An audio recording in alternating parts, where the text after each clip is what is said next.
सध्या आपण आहोत उमरेड परिसरात. उमरेड नगर परिषदेची निवडणूक होऊ घातलेली आहे. येणाऱ्या 2 डिसेंबरला जे आहे निवडणूक आहे आणि आपण बघू शकतो भाजपची भव्य रॅली जी आहे निघालेली आहे. भाऊ, आज भाजपची भव्य रॅली या मार्केटमधून जात आहे. तुम्ही 27 उमेदवार दिलेले आहे. काय सांगाल, कुठल्या निकषावर हे उमेदवार? विकासाच्या विषयावरती ही निवडणूक आहे. आमचे सर्व उमेदवार हे सगळे 27 ते 27 उमेदवार आणि अध्यक्षपदाचे उमेदवार सगळे एक चांगले उमेदवार दिलेले आहे. आमचे अध्यक्षपदाचे उमेदवार तुलनात्मक जे बाकी उमेदवार आहेत त्याच्या तुलनात्मक जी उमेदवार आहेत ती सोशलिस्टमध्ये काम करणारी आहे. सामाजिक क्षेत्रात तिने काम केलेले आहे. शैक्षणिक दृष्ट्या सगळ्याच्या वरती आहे. म्हणून आम्ही आमचे अध्यक्ष निवडून येणार, आमचे 27 उमेदवार निवडून येणार. आणि आजची ही निवडणूक आमची ही विकासावरती निवडणूक आहे, कारण आमचा देवाभाऊ आमच्या सोबत आहे.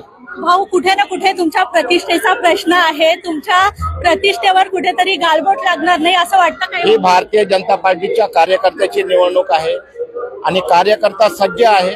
ही निवडणूक जिंकण्याकरता भारतीय जनता पार्टीचा कार्यकर्ता सज्ज आहे. कुठेतरी आरोप करण्यात येत आहे की जे कार्य करणारे कार्यकर्ते होते त्यांना तिकीट देण्यात आलेली नाही आणि जे नवीन चेहरे आहेत त्यांना तिकीट देण्यात आलेली आहे.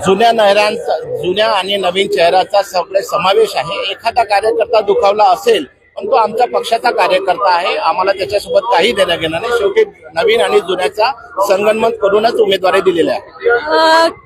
किती अटीतटीची निवडणूक वाटते? अजिबात अटीतटीची नाहीये. वन साइड निवडणूक आहे, कारण देशामध्ये सत्ता भारतीय जनता पार्टीची आहे, राज्यामध्ये सत्ता भारतीय जनता पार्टी युतीची आहे. म्हणून उमरेड नगर परिषदेमध्ये जनता पार्टीची भारतीय जनता पार्टीची सत्ता येणार आहे. क्षितिज खानोलकर सारखे एक नवीन कार्यकर्ता तुम्ही दिलेले आहे. युवा वर्ग आहे, काय वाटतं युवा वर्ग किती नवीन दमाचा तरुण कार्यकर्ता क्षितिजच्या रूपाने आम्हाला मिळालेला आहे.